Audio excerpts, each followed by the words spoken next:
first barrier that businesses will come up against is knowing where to start. When you're starting up a business, it's very, very difficult to know where to start in terms of just a simple decision of going sole trader and limited company. You know, they're the two main ones. And finding that information out for someone who's just starting off in business, it could be potentially daunting.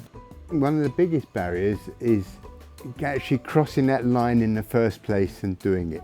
Definitely the main barrier that I see for young entrepreneurs is confidence. That's what my issue was when I first started up. Young people will always have a very complicated mix of lack of confidence in some respects and feeling like they know it all in others. And you have to learn to build your confidence, and you have to learn to face the fact that you don't know it all and go and seek out the knowledge that you need to fill gaps with.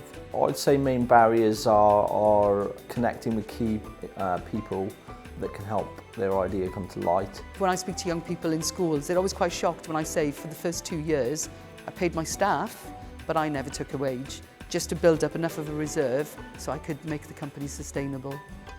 So finances, again, is the biggest barrier. It's a funny lifestyle where you have more control over your life than you would if you were employed, because you're making up the rules yourself.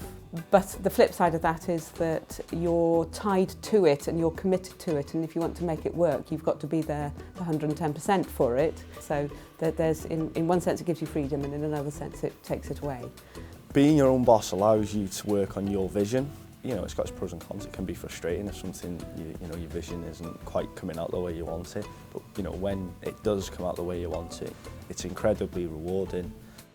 I got involved in the building industry in 2007, and when I first launched the company, my idea was to recruit as many girls as possible to work with me. The main flaw in that plan was there were no other girls.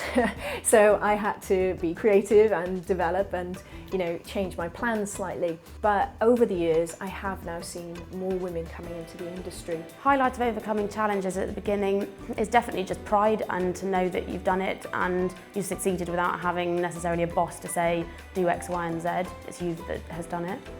When you've actually achieved a goal, it's quite an accomplishment. The rewards come in a lot of different ways in terms of money, PR, the success, family, pride. There's a lot of good things that come from it when you've worked hard at something. Some people instinctively just get on and do. Some people need that little bit of persuasion to actually cross that line. If you've got passion to do something, my instincts are to just get on and do it. There's a lot of challenges that you'll come across, but that's just the nature of the business.